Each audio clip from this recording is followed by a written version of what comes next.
Yang ayat 12-nya dilarang berburuk sangka. Udahlah sekarang kepada orang beriman tuh cari 1001 alasan berbaik sangka sampai Allah menunjukkan bukti. Kalau nggak ada bukti mah udah baik sangka saja dulu kepada orang yang beriman, ya. Wala tajassasu, jangan suka ngorek-ngorek, jangan ingin tahu, udah cep diem aja. Capek kalau makin tahu banyak kekurangan kesalahan orang tuh capek sebetulnya, jadi kepikiran. Jadi nggak enak ketemu dia tuh, jadi suudon, ya kan? Mendingan nggak tahu tapi jadi lebih baik. Nih, ada seseorang nih, pilih, pernah nanya ke ibu-ibu, Bu, mendingan ibu tahu kejelekan suami, ibu cari dan ibu tahu kejelekan suami, atau mendingan ibu tidak tahu tapi suami jadi baik? Atau sebaliknya nih kan, mending kita cari ketahuan, korek-korek kesalahan pendamping hidup kita tapi jadi masalah, atau kita tidak tahu tapi jadi baik? Jawab. Kan ada tuh pernah cerita, saya suka buka-buka HP suami saya jadi tahu, terus jadi gimana, saya jadi ngamuk, hasilnya gimana, saya ditonjok. Kalau saya sih milih mengamalkan aja ini, nggak usah pengen tahu lah, tidak usah dikorek-korek aib, dosa pasti ada, tiap orang punya dosa. Ini kepada pengantin yang baru menikah, udah nggak usah nanya kamu dulu pacaran enggak, ada berapa pacarnya, kan? Ngapain aja coba, udah pasti bubar itu. Yang lalu mah udah selesai, siapa tahu udah dihapus oleh Allah karena tobat, benar? Nah, tiap orang berubah terus menjadi lebih baik, nambah ilmu, nambah tobat, nambah ilmu, nambah amal. Bagaimana kita kekunci oleh masa lalu seseorang yang siapa tahu masa lalunya itu sudah diampuni oleh Allah dan sudah lewat, kita kekunci, ingat dia zaman dulu padahal sekarang udah beda. Makanya kalau lagi reunian itu udah nggak usah ngebayang-bayang masa lalu, ya, karena udah lewat zaman SMA-nya juga, udah itu banyak ilmu baru, banyak amal, udah. Jangan penyangkanya si eta SMA nawan gitu-gitu amat. Ada orang juga nggak nyangka dia. Makanya waktu reuni juga pada minta maaf, aduh lagi minta maaf. Dah nggak nyangka tuh bakal jadi kiai. Dulu dijailin terus, hadirin. Makanya adik-adik ya, jangan suka ngejailin. Kenapa jangan suka ngejailin? Karena dilarang oleh Allah jail. Lalu wala yaktab ba'dukum ba'du, jangan bergunjing, stop ngomongin kejelekan orang. Kalau benar gibah, kalau nggak benar fitnah. Coba baca kembali Al-Hujurat ayat 10, 11, 12, 13 tentang orang yang bertakwa itu, ya. Al-Hujurat ayat 10, 11, 12, 13. Pahami dan sekuat tenaga praktekkan. Tidak saling mengejek, tidak saling mencela, tidak panggil memanggil dengan gelaran buruk, tidak berburuk sangka tapi berbaik sangka. Usahakan tidak mencari-cari, mengorek-ngorek aib kekurangan saudaranya, dan tidak bergibah, tidak mempergunjingkan di belakang. Rasakan bedanya.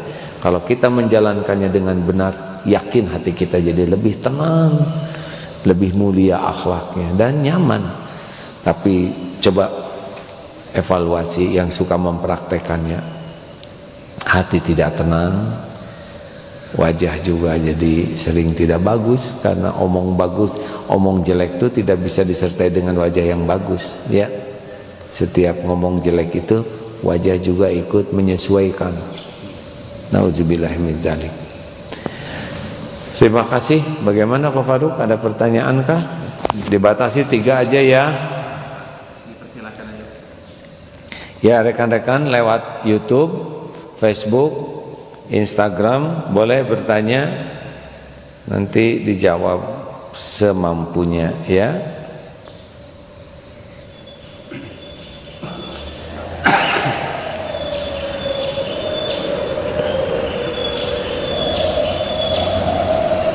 Ya.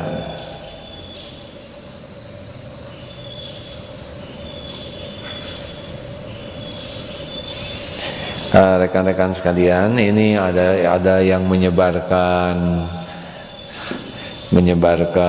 apa tuh? Tulisan mengatasnamakan A'agim. Tak menduga A'agim yang lembut pun akhirnya berteriak. Sebetulnya enggak lah, saya enggak nulis. Ini orang menulis terus oleh KH Abdullah Gimnastiar. Tulisan AA itu mesti ada di medsos AA ya. Kalau tidak ada di media sosial AA, berarti mereka ngarang sendiri tapi menulis atas nama AA. Dan jangan begitu, itu dosa ya.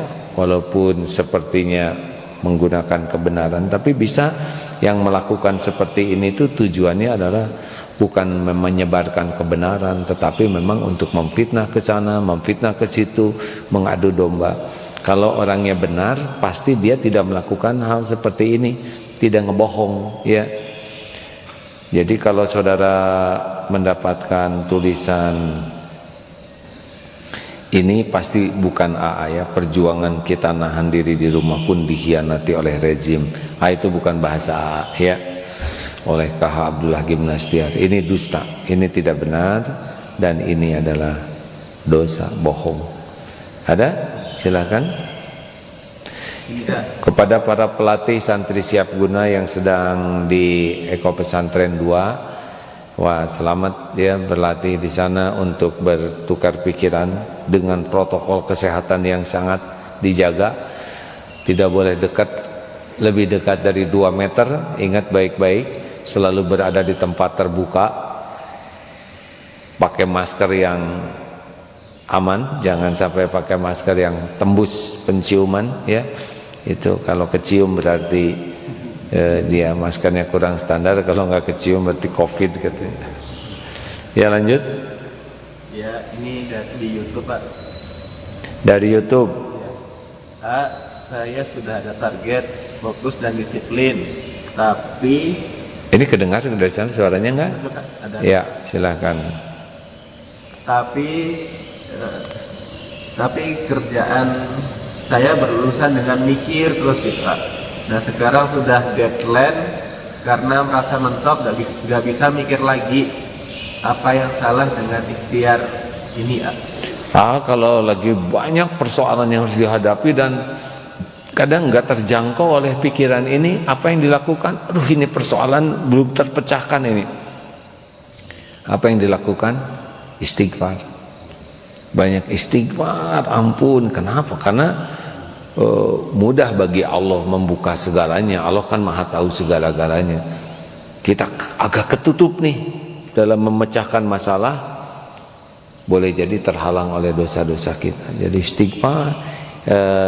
Imam Ibnu Taimiyah juga kalau ada soal yang sulit sekali dan beliau istighfar kurang lebih sampai 1000 kali. Astagfirullahaladzim. Kalau istighfar itu lebih jelas mikirnya karena dosanya kita tahu ya.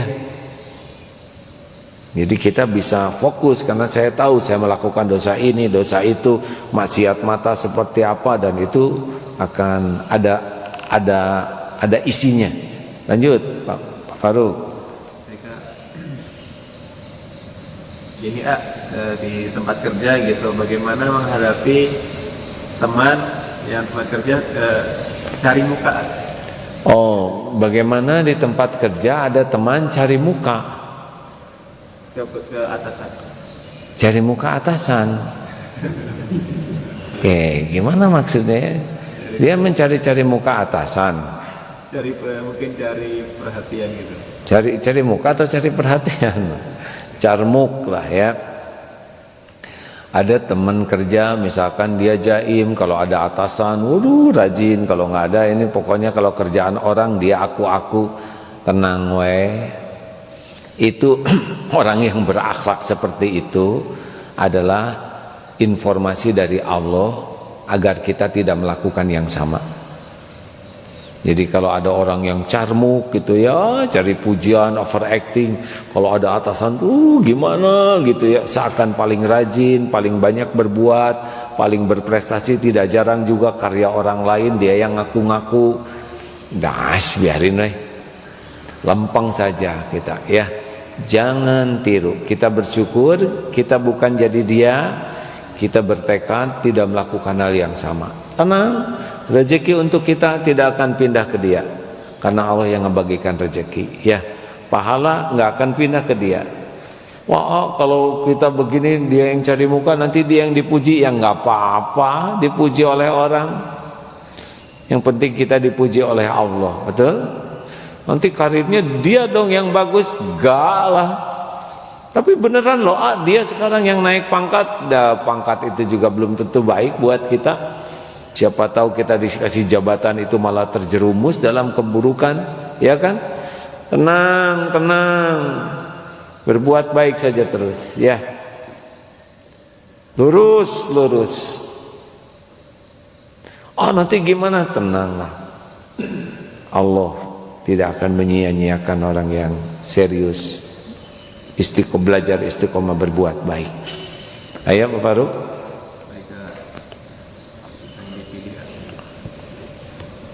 Ada lagi, coba ambilkan juga ya. Ini terkait ilmu. Apakah ilmu yang tak diamalkan bisa expired kadaluarsa? Ilmu yang tidak diamalkan apakah expire? Ya, pertanyaan seperti itu. Wah, ini juga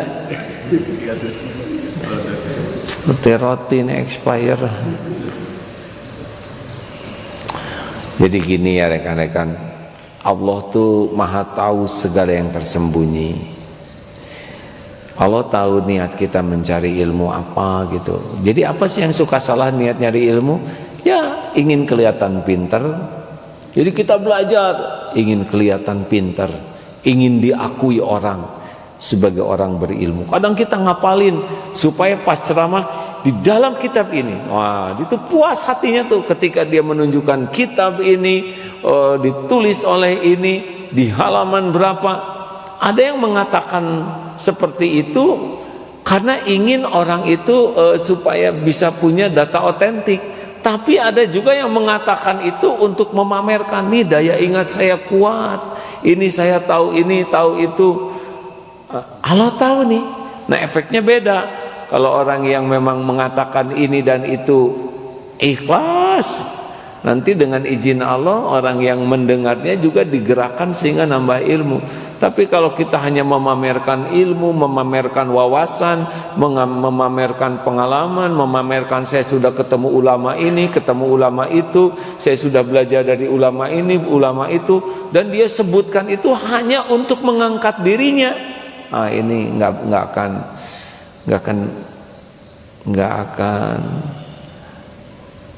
akan disukai Allah kelihatannya, karena dia memamerkan ilmu hanya untuk kesombongan dirinya. Perlukah kita dianggap pintar? Enggak tuh. Yang perlu itu kita jadi orang pintar, lalu mengamalkan ilmu jadi solusi. Orang mau mengakui atau tidak nggak ada masalah. Tapi gimana kalau kita dianggap bodoh? Lah kan memang bodoh, benar? Justru yang aneh itu dianggap pintar, lalu kita ngaku-ngaku. Kalau kita tersinggung dianggap bodoh karena kita memang merasa pintar. Tapi kalau kita tahu kita ini ilmunya sedikit, lebih banyak tidak tahunya, ketika dianggap bodoh, ya memang begitu. Ya, tersinggungnya di mana? Tersinggung tuh karena kita merasa pintar. Udahlah, lempeng aja ya. Banyak orang yang ilmunya tinggi tidak diketahui orang, tapi amalnya yang menjadi bukti ketinggian ilmu seseorang. Amalnya, dan disebut amal tuh bukan amal lahiriah saja, tapi amalan batiniah kita. Jadi tidak cukup hanya sholat, tapi bagaimana khusyuk juga harus menjadi diamalkan.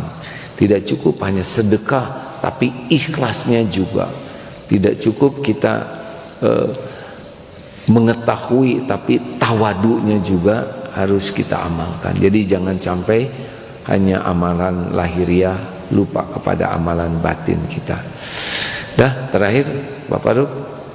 Baik, terakhir ini terkait yang tadi diungkit-ungkit masa lalu seseorang gitu. Ya, bagaimana kalau masa lalu kita diungkit-ungkit? Kalau ngungkit-ngungkit jangan, ya. Kalau kita ngungkit-ngungkit orang nggak boleh. Udah. Tapi saya diungkit-ungkit, ya tobat aja. Misalkan ungkit. Kebayangan saya itu tuh cungkulik cungkedang ungkit. Saya nggak ngungkit-ngungkit masalah dia, masa lalu dia. Tapi saya diungkit-ungkit terus masa lalu saya. Ya udah nggak apa-apa, tobat terus. Habis kamu ini dulunya kayak gitu, kamu ini orang tidak disiplin, kamu ini orangnya kayak gitu, males. Ya tinggal istighfar kalau itu benar, ya enggak? Berarti Allah mengingatkan dosa kita. Jangan diungkit-ungkit dong kesalahan saya. Percuma, bukan itu yang penting bagi kita. Yang penting itu diampuni Allah. Tapi kan saya udah tobat, kelihatannya belum sukses tobatnya, makanya oleh Allah diuji dengan diungkit-ungkit lagi. Kamu sih orangnya nggak benar, nggak disiplin. Udah berapa banyak kesalahan yang kamu lakukan? Terus saya istighfar, ya astagfirullahaladzim, ya benar ini, astagfirullahaladzim. Istighfar aja dari dulu, penting buktinya. Insya Allah, ya salah wae ada. Ya astagfirullah, ya Allah ampun ya Rabb. Sing asli istighfarnya, bukan istighfar acting. Bukan aduh maafin saya tapi minta maaf acting, nggak ada. Pokoknya asli. Allah sekarang menggerakkan dia menguji saya, mengungkit-ungkit kesalahan saya. Allah tahu ini memang kesalahan saya sebagian kecil. Aslinya lebih banyak yang tidak diungkit-ungkit, benar? Karena kalau diungkit semua dia ngejungkel, ya nggak, capek ngungkit-ungkitnya. Ini sedikit aja, ungkit gitu. Jangan. Kuncinya tobat aja lah, ya. Udah jadi banyak masalah gini ya. Jangan suka ngungkit-ngungkit masalah, Faruk ya. Soal ya habis. Ada satu lagi ya. Bonus ya seperti biasa. Bonusnya banyak. Bagaimana menghadapi orang yang tidak pernah menghargai pekerjaan, tapi ide kita sering dipakai sama dia, tadi orang yang disepelekan. Udah, bagaimana dia tidak menghargai pekerjaan kita, tapi ide kita dipakai oleh dia. Wes ben bae, ojo mumet yo, inggih. Kita punya ide, tapi dia nggak menghargai, tapi diam-diam dia pakai, biarin. Yang penting mah dipakai, bukan dipuji, benar? Udahlah, hidup mah nggak usah capek dengan ingin dipuji, dihargai orang. Terus aja lakukan yang terbaik, lakukan yang terbaik. Saya sudah desain baju, tapi desain ini baru juga laku ini, sekarang banyak yang nyontek. Ya nggak apa-apa dah, memang dunia contek menyontek begitu. Tinggal desain aja yang baru, ya nggak, jadi kreatif. Udahlah hadirin, jangan lelahkan diri kita dengan sakit hati, dengan kecewa, dengan jengkel. Kadang kita berbuat benar juga disalahkan, ya. Udah benar disalahkan, diejek, dihina, difitnah. Padahal enggak tuh, kita enggak ada niat buruk dan kita berusaha yang terbaik. Ya sudah, istighfar saja terus. Ada kalanya kita perlu jelaskan, ada kalanya perlu kita laporkan, ada kalanya terus saja minta ampun ke Allah. Ya, karena siapa tahu di balik kebaikan yang kita lakukan tuh ada ujub, ada ria, ada kezoliman yang memang kita tidak menyadari dan tidak mengakuinya. Jadi kalau kita udah berbuat baik dan tetap tidak dihargai, dan terus istighfar. Begitulah. Terima kasih sahabatku yang baik. Kelihatannya ada sedikit tugas di atas, nengok dulu yang para pelatih SSG. Semoga ada hikmahnya. Mohon maaf, semoga Allah melindungi kita dari wabah, dari fitnah, dari bencana. dari ilmu yang tidak manfaat, dari ilmu yang tidak diamalkan, dari amal yang tidak ikhlas. Nauzubillah. Semoga setiap ilmu yang Allah berikan ilmu yang manfaat, dimampukan mengamal